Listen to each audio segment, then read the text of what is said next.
Hey everybody, Kellen with DBS Films. Right now, we are currently on day 3 of filming our Bigfoot project, which means we did not have time to go ahead and film this week's podcast. So we thought it would be a perfect opportunity for us to do another DBS throwback episode. So for the rest of the week, we are going to go ahead and have episodes that cover the Forest of Death. On Tuesday, we're going to have before. On Thursday, we're going to have the day after. And on Saturday, we're going to have a day-by-day breakdown. So this will kind of give you guys an inside access into exactly what it was like filming that feature film. As always, be sure to take a look at our Discord channel online because we make movies for our fans with our fans. And thanks for all the good wishes and support as we do exactly that with our newest feature, the Bigfoot Project. Everybody, and welcome to DBS Films Podcast. My name is Kellen, and with me, as always, is my brother Brendan. And together, we make movies with DBS Films. And today, we have just completed the principal production of our 11th movie. The working title right now is The Shapeshifter.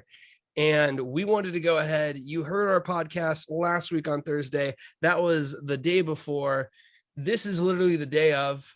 We wrapped at about 8 a.m., I think, and then had to drive back. So this is basically real time, updates on finishing the movie. So, let's just kind of hop right into it, Brendan. I asked this question last week and let's ask it again. How you feeling? I feel tired. My brain is really smooth right now. I'm trying to just, get through the day so I could take a nap and sleep at night. But overall, I feel really good with this production. I thought the work that we put in pre-production really showed. I thought everyone was well prepared. There wasn't any major issues on set. I'd say it's up there. I don't know if it's our smoothest shoot, but it was up there. And I think it was definitely probably the most quality footage that we got for the amount of time we were on a location. So that's always good. I thought the coverage was really well done. I thought the actors were prepared. And I think instead of, worrying about trying to hit the hour 15, hour 20 mark as far as length of the movie, this is the first one where I feel really confident we might be pushing an hour 30, which is good because then when I go into post-production, I can start to edit, 15 minutes down from the movie, which anytime you have the option to edit and cut the movie down, you're going to make choices that just make the movie better, as opposed to trying to lengthen a movie to hit certain time requirements that are obviously in place by distribution companies. I feel that same way too, but I think the thing I want to echo is I feel really, really good. That was, like you said, I think it was the smoothest in the sense of what we had to do, actually. Because going into this script, I was always like, this is a bold one. I mean, we said this was a wild card. This was a lot more effects. This is going back to the monster lore. This is doing a lot more locations. This is all of these things adding into one, in the sense of being a much harder movie than The Girl in Cabin 13, which was basically 2 people, 1 cabin at night. Sure, now we basically have 8 people, 1 cabin, kind of at the nighttime, but we utilize the location to basically send a lot more production value versus the more basic ones. Also, with the Haunting of the Murder House, we had me in a van, which we knew from the very beginning was going to be a pickup, and that eliminates about 20% of the movie. So it was a long shoot. I'm definitely tired as well, but man, I feel good. And I think one of the benefits I have, I'm in the editing bay. So I'm the one taking a look at this footage, while you're just slaving with the camera all day and just kind of grinding yourself out. It's something where being able to actually see where we're at with the footage. I've seen the timeline. We have the rough there. I'm already calling it. It's our best movie yet. I mean, again, it's definitely personal taste, but I've seen the past 4 movies we made in rough. I've seen what their finished product is, and this movie just moves. It goes fast. Pacing is everything. And on top of that, like you said, we're going to hit that beautiful hour, 30-minute mark, which is going to just give us so much room for editing and whatnot. So, let's talk about, do you think this is going to be a good movie? Let's go back to that question. How are you feeling about that, the quality of it? Looking at the rough, it's definitely, I'm definitely hopeful.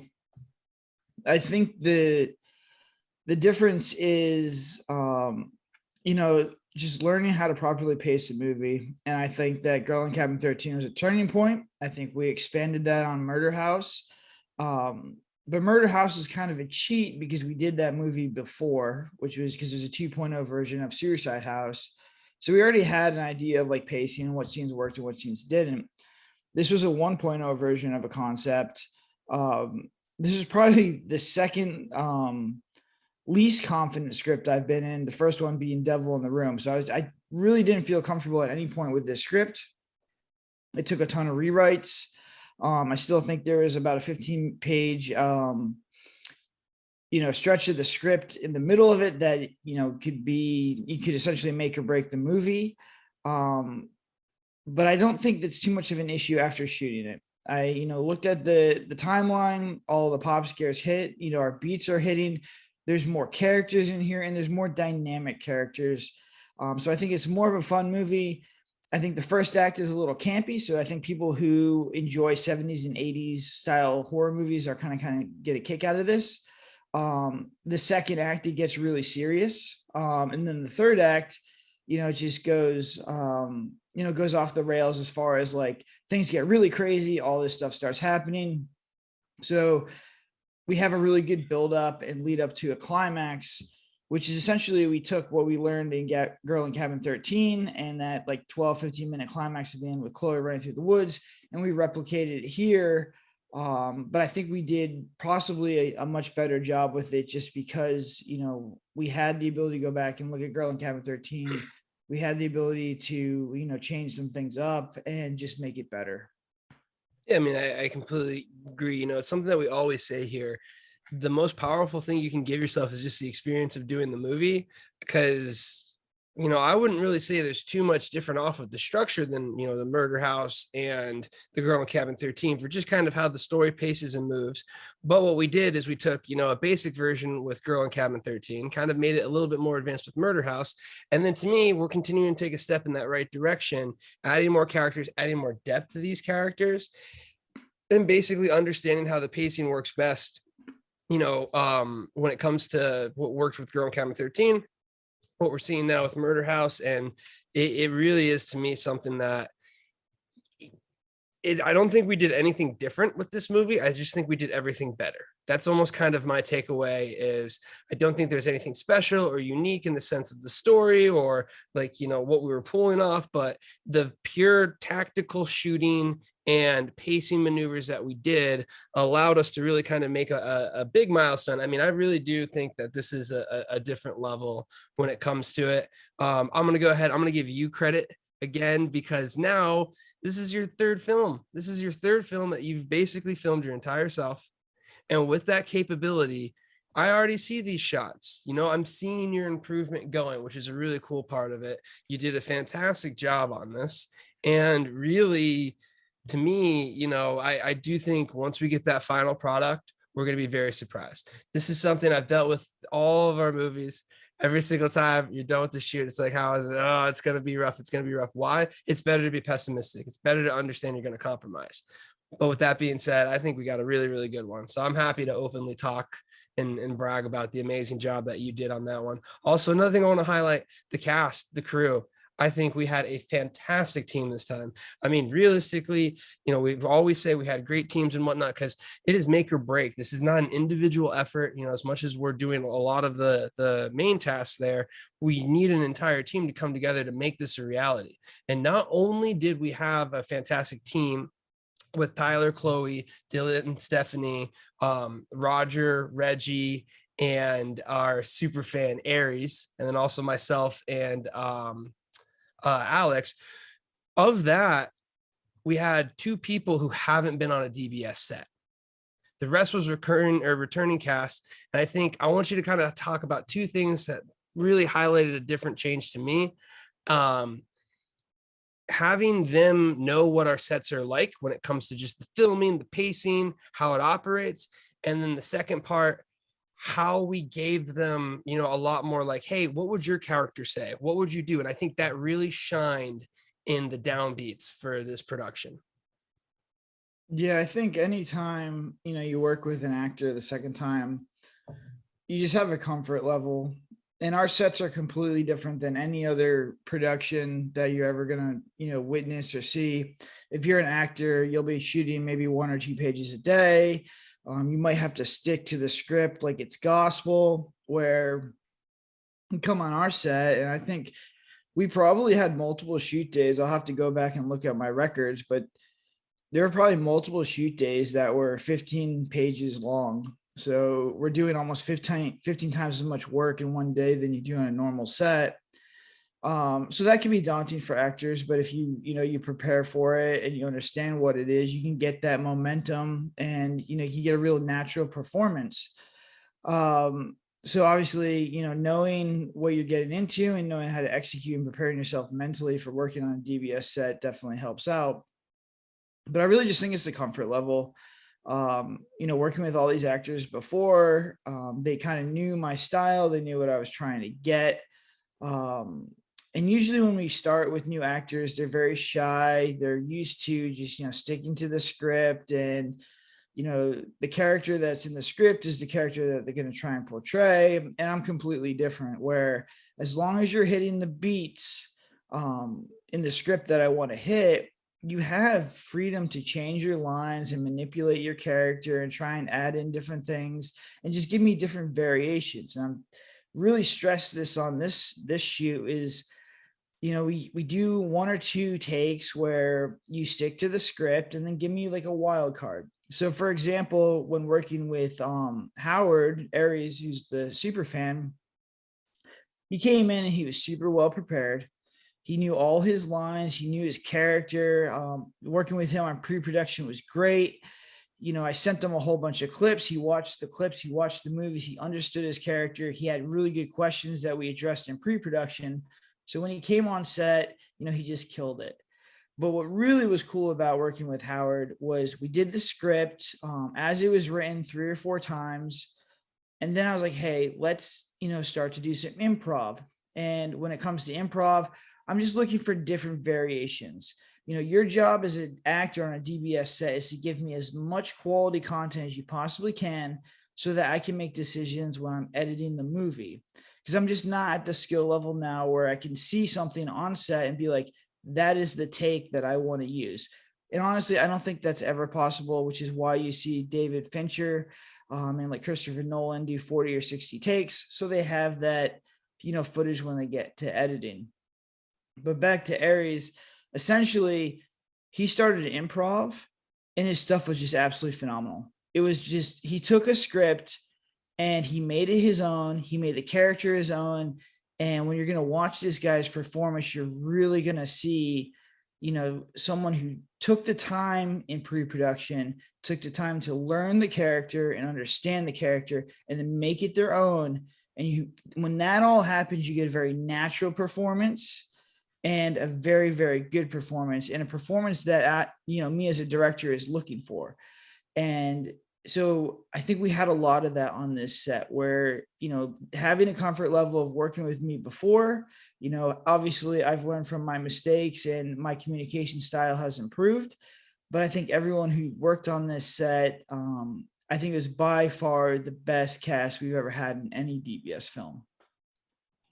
Yeah, I'm going to go ahead and say that's exactly how I feel too. I mean, it really is something where the hardest part about this was just the pure amount of footage we had to do. There was never any little friction point.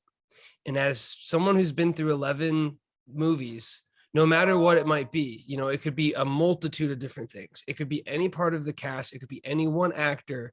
It could be anyone, light, camera, any of those things. There could be a slight issue. And when that issue occurs, it can derail a set just for a good amount of time. To me, this was something where we always knew what we needed to do. We were always doing. The hard part was just we were doing a lot. And because of this team that we had, we were able to continually power through it. And I mean, everyone, every single day was ready to go, and it goes back to what you were saying. I do think just like with anything, you work together better the more you do it. And especially when you break down that kind of first barrier of, it's just a new person. You're being told, being an actor on a completely different set. I first off, acting is one of the hardest things as someone who attempts to do it every once in a while when we need me in in the movies. It's incredibly tough, and going on some place where you don't know these people, you don't know anyone. And, as you mentioned, people might be like, no, I want you to say it like this. This is how I had it in my mind. All of these things I feel like can be really daunting and hard for someone to just kind of hop right into. So having an entire movie done, by those last few days in the first movie, you're pretty warmed up. You have a bunch of inside jokes. You can honestly, you can be blunt with them, knowing that you're not going to hurt their feelings because they understand the project, and they can be blunt with you. And it's like, why would you say that line? And we're like, yes, exactly. That is not a line that we should be saying. And in my experience acting, it's really hard when you try and force something that you wouldn't say, and it's just much easier just saying something that you would. So having it really is that win-win. We trust our actors, we trust our teams that they're going to go ahead and, as long as, like you said, they hit the beats, then we can kind of explore. And there's a bunch of those really, really good takes in there. Like, that's one of my favorite things, is going through each one of the takes and being able to pull out those things. And then, I mean, honestly, Howard, like, absolutely amazing. Howard is a testament to why we will always look to cast from our Discord, from our super fans, from our community, because he was incredibly professional. He was super helpful the entire time. He was just absolutely amazing to work with. And you want to know what? That's how you get brought back. That is exactly how, as an actor, you get brought back on set, by just being someone who's incredibly good at just being part of the set and the team, and then showing up prepared. This was, I mean, I'm sure it was very nerve-wracking for Howard, but when I was watching the first few takes, I actually saw him in the first two takes. I was like, I got everything I need. And then I had to go back to work on something else. But in those two takes, I actually stepped out, because I was like, literally in the first two takes, he got it. And then now, going back, taking a look at it, it's amazing to see how much he warms up to it.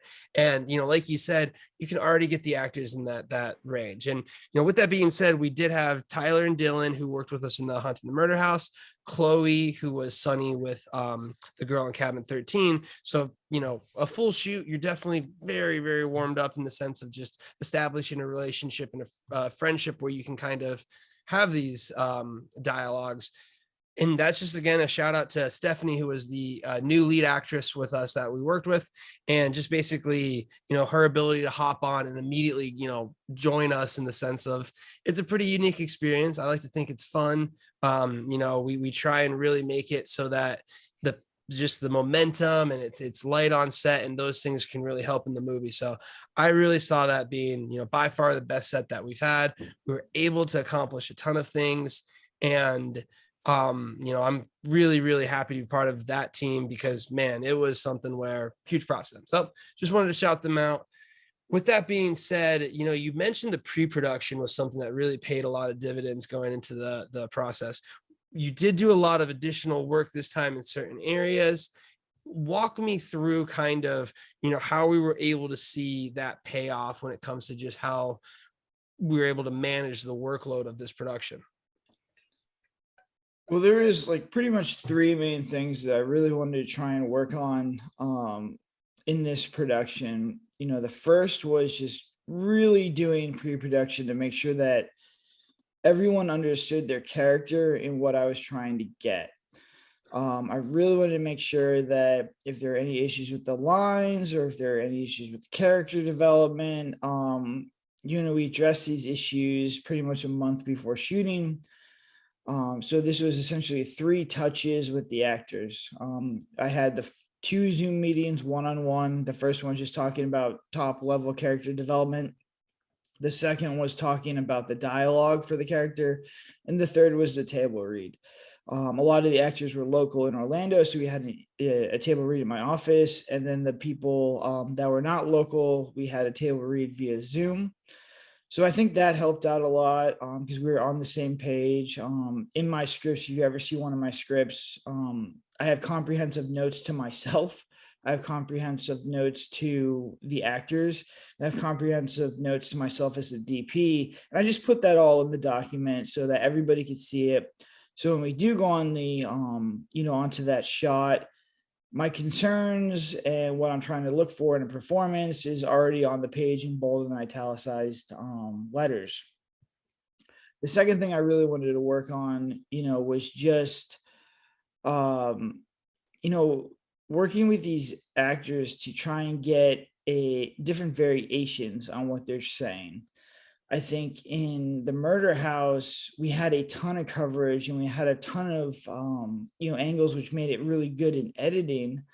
It was the first movie that I thought that I had, enough coverage to edit the movie to the pace that I wanted. The problem was the dialogue was the same for every single take. So we'd have 3 or 4 different takes, but the dialogue was the same. There's no different variation.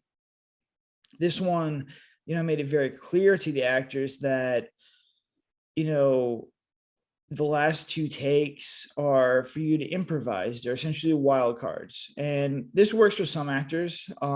We had an actor on set who played Roger, who's sort of like a wild card character in himself. And I had done extensive pre-production with him on saying, look, I don't care how you get there, but these are the beats I want you to hit. How you hit these marks is up to you. And he really took that character and made it his own. I thought the performance was absolutely fantastic. But, you look at the other actors, they started doing that as well, where they were just, hitting the beats that I needed to hit, but each take was a little bit different. They gave me a little bit of different variation, which is going to be cool to edit this movie down because it just gives me more options, more stuff to choose from, which I think in the end is going to, just make a better product. And the third thing was just I was trying to be as extremely transparent as possible in this process. I brought up immediately my concerns with the script. There's about 15 pages in the middle that I just thought were, the danger zone. I didn't think they were very good. I got feedback from the actors. Got feedback from a whole bunch of different people. And so my concerns were just brought up in the script. And I essentially, put all my concerns in the script just to try and create an open environment, get their feedback. And a lot of actors that worked on this project provided great feedback. And I think we addressed a lot of the issues. But I think that was a big thing, was just bringing up the problems that I foresaw, seeing this was my 11th film, to them in a transparent way and saying, look, I don't have all the answers. I don't know how to fix this, but, keep it in your head. So when we're acting and you guys are doing this scene, these pitfalls that we might potentially fall into, you're aware of, so they can, subconsciously maybe try and avoid them, or they could give me feedback in pre-production, or they could give me feedback, when we're actually shooting it, to try and avoid the problems that we had in other movies. Yeah, you definitely shined a lot when it came to just their flexibility. Roger did a fantastic job. Ben playing Roger did a fantastic job because he really took that character, and that was one of the characters where we knew what we wanted, but it's hard to just put that pen to paper in the sense of what that actually looks like. And his flexibility, his different takes, already editing his stuff anytime he's on camera, it's going to make it interesting. And again, the number one rule, don't make it boring. So that's really going to be a huge asset. And then it allowed a lot of the other actors to continue to push that. And I think that really heightened a lot of the slower beats, which was, again, that 15 pages you were concerned of. To me, overall, the way I look at kind of the, how we set up the story, the pacing, and just everything with the script, I really feel like we were so comfortable with what we knew worked that it was only a matter of where we put it, in the sense of where do we put this, scene here, this spook or this pop scare. And then it allowed us to actually focus on, what was a kind of a better dynamic. And the reason I bring this up is I feel like this is one of the first movies, and I think, again, I'm getting the hints of it right now. Hopefully it continues, but hey, we got the footage, so it's not like we can really change it too much. I'm pretty confident that we're going to look at this movie and be like, wow, that was the first movie we actually executed on downbeats that were funny, that were able to, again, you said it might be a little bit campy, but we're starting to understand our audience. And I think the audience that likes us, our super fans, our Discord, I'm really starting to say, I think these are going to be good things that are going to hit when it comes to that horror genre. And I think the reason because of it is, we spent a ton of time kind of on what is, a little funny. Okay, so he doesn't have the bed and the closet open. There's a whole bunch of little things that I feel like we gave it the additional time. So really, when I look at it, it was something where, because we knew what would work and we were confident in those areas, we were able to say, hey, how do we make these, downbeats better? How do we focus on that 15 minutes? We were worried about it, like you said, but because we were focused on it, and that was an issue that we were saying, not versus the pop scares or anything, we were able to kind of flush it out. So do you think we were, able to provide more attention to the things that we knew were lacking, and that's just simply why they were better this time around. Yeah, I think so. And I think it's, I can look at a scene now and I can be like, all right, this is gonna be a problem. So I bring it up to the actors. But I try and write it in a creative way. To give you an example, the opening scene of this movie is done via dialogue that's kind of clever, and they're hard cuts where each character is having a phone conversation with each other. So I could have done this where they all meet up and they're like, hey, we're going to the cabin, for the weekend. This is my character. This is what I'm trying to accomplish. You show some of this stuff. And then we hard cut to like a drone montage. And that would have been fine, but it would have been boring. It wasn't as clever as it could have been. This one is done through all hard cuts of a phone conversation with clever dialogue that can be interlinked together. And, it's just something where it just turned out a lot better than just a regular downbeat. So understanding how to, when, you have issues with certain scenes, and certain scenes can be problems, just being able to look at them and be like, all right, this could be a problem. Let's give it a little bit more attention, or try and find something clever or something better to do than a normal downbeat. Just provides more production value and just makes a better movie. I think a lot of this stuff, as far as like harder cuts and, just either a funnier moment or just something more clever in these downbeats, allows the movie to be paced properly. It just gives a little bit more value to the movie in general, in itself. Yeah, I mean, really being able to kind of focus on just one element that you can at least attach to with the funny aspect of it to some degree, and just focus on at least a single moment in the dialogue to kind of spice it up, I think really does help out with kind of pacing everything. To me, one of the things that I noticed, just starting to edit now, and I think this goes back to one thing we mentioned, is this was the best paced script. I think one of the best reasons for that is because it had so many hard cuts to it. And I think we started to understand, especially in the murder house, because we had 4 people we could cut back to, how you can actually use that to play in a lot of the action scenes. And we simply applied that to the cabin. But also on top of that, we understood, how do you have a character like Roger who's going to, just increase the, he can be tense and he can be funny as well too. Same thing almost kind of with Joe and Officer Hawk. All of those characters kind of apply a little more interest than your standard dialogue scene. So I do think, if you look at the characters, this is the most depth that our leads have had for the most part, and then also the side characters too.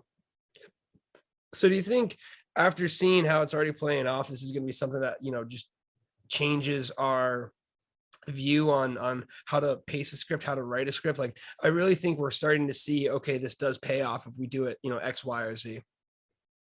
Yeah, I think so. And I think it's just, like working with actors, like you mentioned before, at this point, I like to keep the majority of the actors, the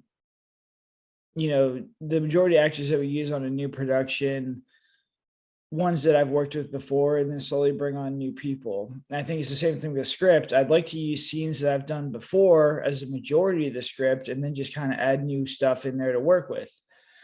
So, and also like looking at indie stuff, the hardest thing for an indie production is to really get that like deep, almost like theme or just mood of the movie, because that requires production design, it requires really good shooting, it requires really good acting.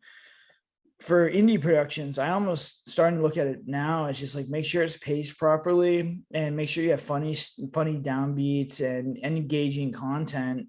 As far as like the more boring scenes, if you do them in clever and creative ways, yeah, you do kind of get like a little campy feel to it, but it's much easier to achieve than getting something that's just super dark and foreboding. Because it takes a lot of talent to do that. I don't think we're at that level yet. So it's just easier for us to pace stuff properly, move it fast, and if we have downbeats, have them in clever and creative ways, or just give them, a little bit of humor in there to just keep the scenes moving forward. Because once again, the most important thing for a movie, especially if you're looking at distribution deals, is your pacing, is making sure that people get into the movie, they get hooked, and they watch it all the way to the end. So, overall, now that we've been through like the production process for this one, what were you kind of maybe like one thing we did good, and one thing you want to focus on for the next feature? Yeah, I mean, I think we did obviously the pre-production of this movie was on point. And I feel really good with just working with the actors ahead of time to make sure that they understand what they're trying to do and trying to get variation in the script. I think you're going to see more natural dialogue in this one. I think we're going to see just a faster paced script with, just better pacing all around. So I think, the one thing I'd say we still have to, fix up is special effects and, practical effects. I thought the mask was good that we used in this one. The main problem was it didn't have like it because it's supposed to be like a creature feature. The look of the mask was very dry, and I think we're gonna have to end up picking up a lot of shots with covering this mask in blood or Vaseline or some kind of thing to give it like a shiny alien-esque look. I wasn't very happy with the look from the mask that we achieved, and I just think the blood and the special effects and really making something gritty will take us to the next level. We have a lot of cool shots, we have a lot of cool stabbing scenes, we have a lot of blood, we have a lot of gore, and I think the majority of it is done very well. But you really want to get those scenes that kind of give you like get the hair to raise on your arm. You're like, oh, that's just gritty, or you get you to really like quease and just feel a level of disgust that you want to feel in the horror movie, because I think it just raises the tension and really gets your adrenaline going and gets you involved in the movie. And I think that, looking back on, I think this movie has a lot of good stuff. It has a lot of, really good pacing, but I think the special effects and practical effects of this one to really push it and really make it essentially pop is what you should look for in the 2.0 version, the shapeshifter script, pending that people like this story, they like what we're trying to do, and obviously we can market and sell it to distribution companies. Yeah, I mean, I definitely have the same mindset when it comes to those two things. The first one is I was always nervous about this one because it was a ton of stuff we had to film. But with that being said, it really is something where I think because of the pre-production that we were able to do, we were able to really execute. And honestly, anytime you're able to take away from just the stress of running out of time allows you to focus more time back into making the video better, to get that coverage, to try those things. I mean, the whole week we were basically sorting out pickup shots that we knew we needed to get, and we were able to go ahead and basically get the principle done and then pick up those few shots that I think are really going to play. Like, I'm really excited for the pickups we were able to get, because just seeing, for instance, we had one where the shapeshifter breaks in and there's a fight scene. We literally picked up like 3 different types of angles and falls, and to me it just took that scene to the next level. So I think because we were able to have a smoother production, because we're understanding the timing of everything, I think we're just going to start being able to focus more on just how it looks versus just getting something on film. And then for the one thing that I think we do need to work on, it definitely is the special effects ones. To me, that's one of the bigger ones for me.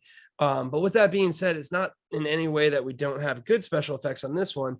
It's a horror movie. You really do need to overcommit to either a CGI or a gore. I mean, I think really that's honestly the only element I think we're missing. And again, the reason we're missing it is because it's going to greatly increase the budget. I mean, that's just what it requires to have those good scares.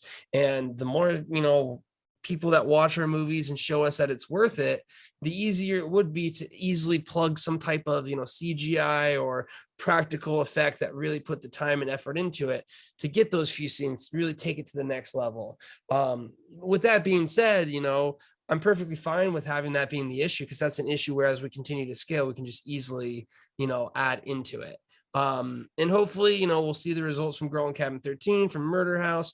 It just gives us more confidence to, invest into the films, because special effects are not cheap. You know, it takes a lot of effort, it takes a lot of work, and it can easily eat up an indie budget. You know, there's a reason I wouldn't recommend a sci-fi movie ever, because before you know it, you're just going to end up spending so much more than you would ever think to get something that actually looks good.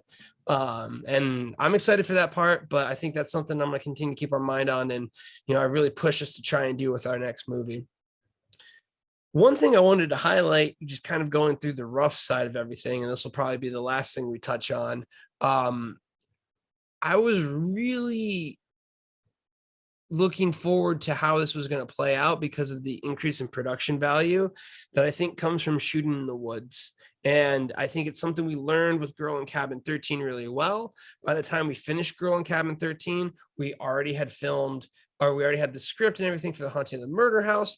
And I think, to me, if I look at those past two movies, if I look at Girl in Cabin 13, I think it looked really good. I think it was, really well shot. I think the biggest issue was the plot, and I think the beginning pacing was a little bit slow, but I don't really think there was a story or a plot.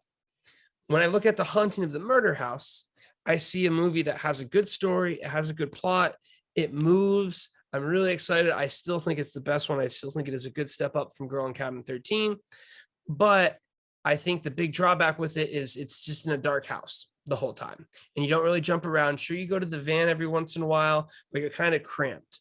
I think what's really unique about this one is it's basically taking what we learned from Girl in Cabin 13 and simply applying it to what we learned in The Haunting of the Murder House. I think that just goes back to showing you the best thing you can possibly do as a filmmaker is complete a finished product.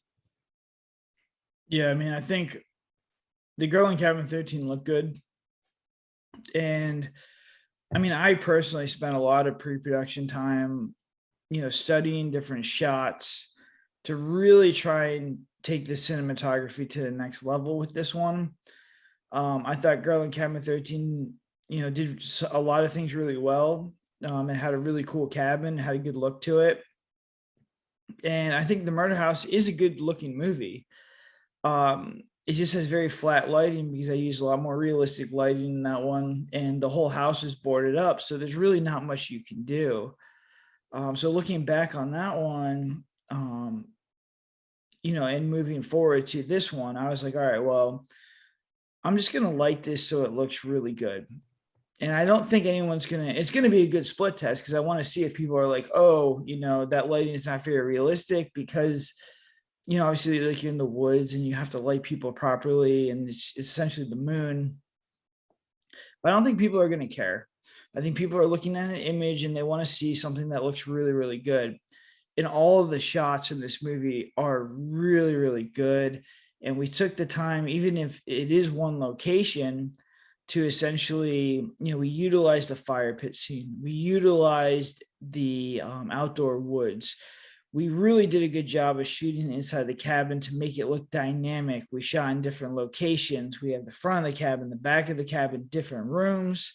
And just like looking at the rough footage that Kel is putting together, everything looks really, really good. So I'm really hoping that this is just a big jump in our cinematography and our lighting, and it's just gonna look like a much higher quality movie.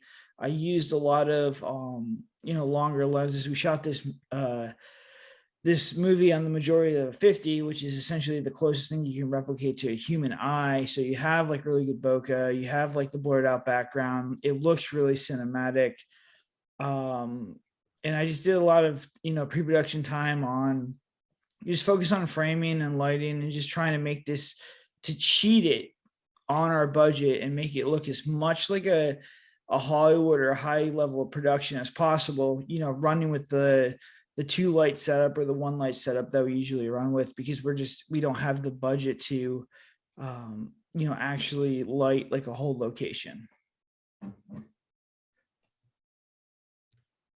Yeah, I mean, that is going to really shine through. And then also, the quick cuts and the pacing and everything that we learned from the Murder House going through the rough edit, I think that's really going to apply. So the last thing I really wanted to highlight, I think another thing that's different here, and I'm going to point back to it, I think one of the biggest milestones ever is going to be when we started forming the DBS super fans in the community.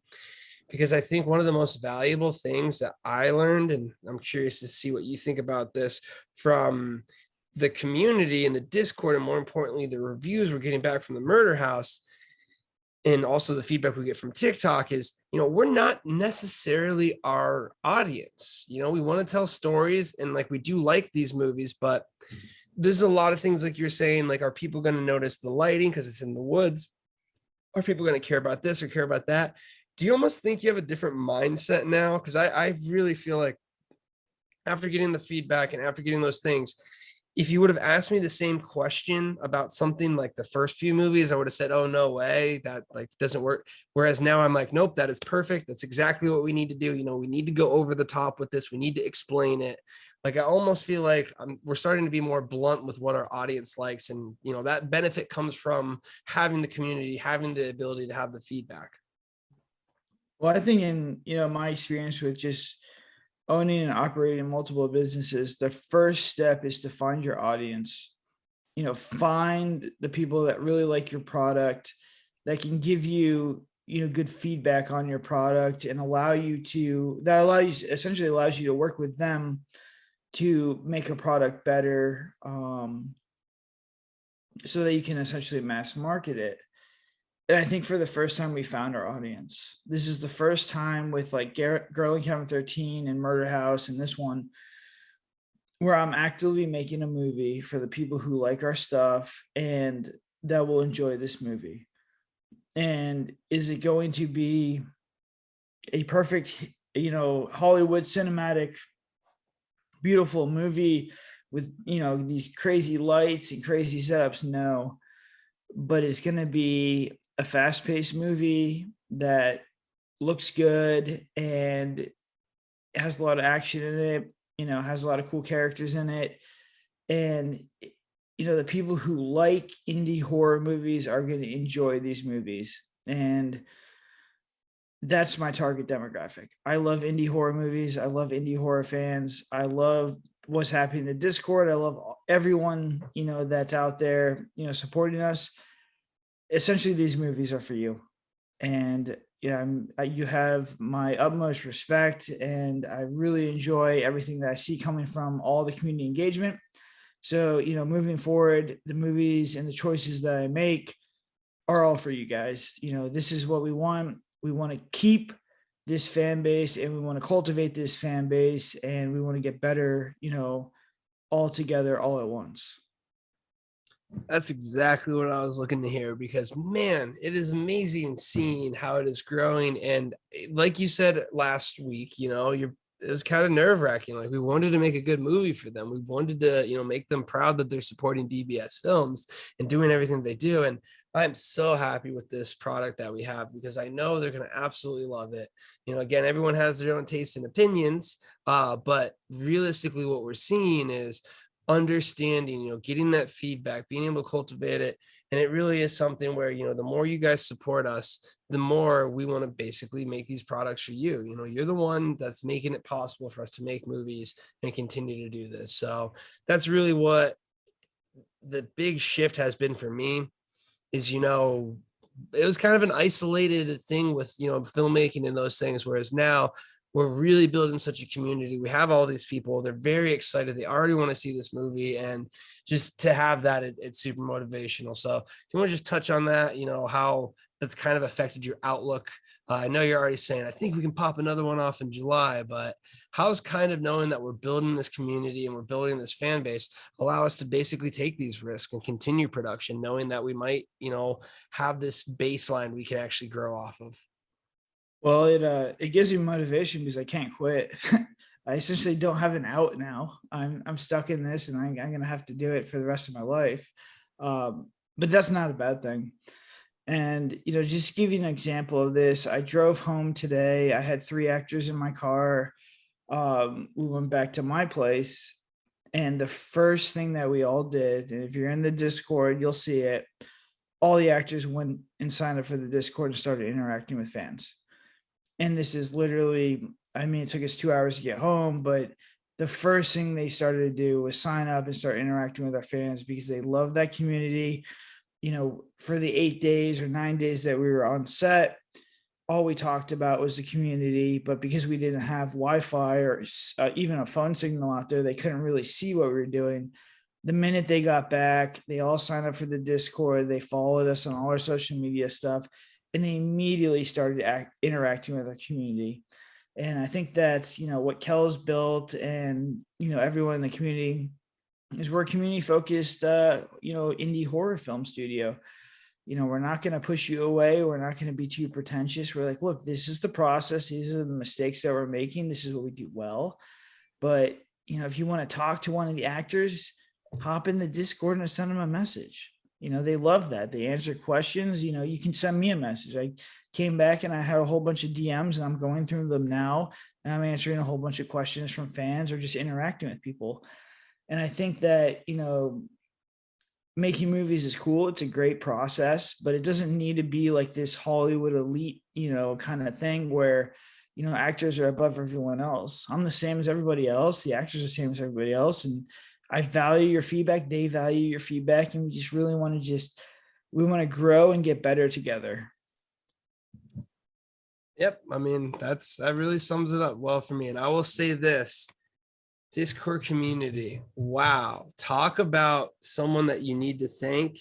That's going to be Howard. That's going to be Aries, because the level he stepped up to the plate when it comes to how great he was to work with, how awesome he was when it comes to just being about it. It proved my point home, which is the people we want to continue to work with is our community. We are going to have people that are passionate about these projects because they're already passionate about us. And, I want to touch on this one last thing before we go. It's going to be easy for us to cast people once we get to those next levels, a zombie feature, those things, being on set.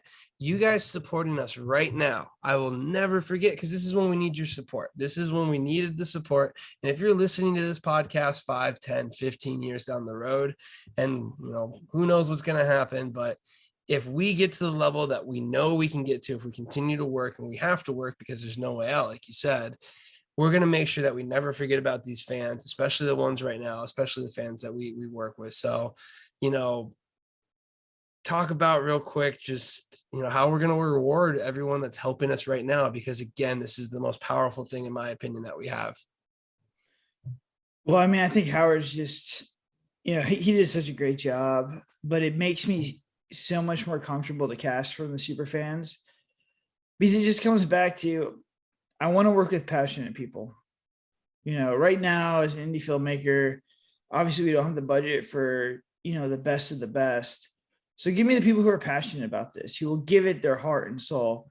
And honestly, I would take a Howard over, some big name actor who wants their own trailer and is, fussy about things that we do on set. Howard was out there at 5 a.m. in the middle of a tick-infested forest, holding a light bulb and lens for me that he didn't even need to do that. He could have just left. And he's out there in the middle of this creepy woods in this crazy set because I needed a couple more shots, and he's right there by my side helping me. Like, that's passion. And, I can't thank him enough for that, because we are short-staffed. We run with a skeleton crew. And to have him out there, standing by my side, willing to put in work after he just killed a performance, tells me all I need to know about him as, an actor and his passion in a project, and also, him as a human being. So if we can cast those people and get those people who are highly passionate about these projects in essentially our community, sign me up, man. I will put everyone in a film. Trust me, I will do it. If this is the passion and commitment and drive that we're getting from this community, sign me up. I will take everyone. I will get everyone in the movie. It's not a problem at all. It's not a problem to make fanfics. We have someone writing a book about the happy haunting, or the haunting of the happy life of Kellen. Like, we have all of these things. We have a Minecraft server that we featured in the movies. Like, I really do think this is something where, as it continues to grow, as it continues to flourish and develop, it's only going to get better. And, really, this is such a testament to everyone who's been part of it and your support that we're getting. We're only going to just get started. The reason why we're both wanting to go to sleep really bad right now, but we decided, hey, we need to stay up so we could talk to everyone out there who is listening. All the supporters we have now, it's just so important to us. And I think you guys are really going to be proud of this 11th movie of ours. So with that, we're going to go ahead and wrap up this episode. Join us for the next episode. We're going to go actually day by day in each one of the shoots, give you an idea about it, but we're really going to try and capture a lot of the production things. Again, anytime you go through a production process, it's quite the grind. The brains are kind of a little bit, smooth, as we say. And on top of that, we haven't even really dissected a lot of the footage. So we're going to continue to have these updates when it comes to our 11th movie, but we're also going to continue to have these weekly podcasts as well. So if you're just listening now, be sure to join us for later episodes.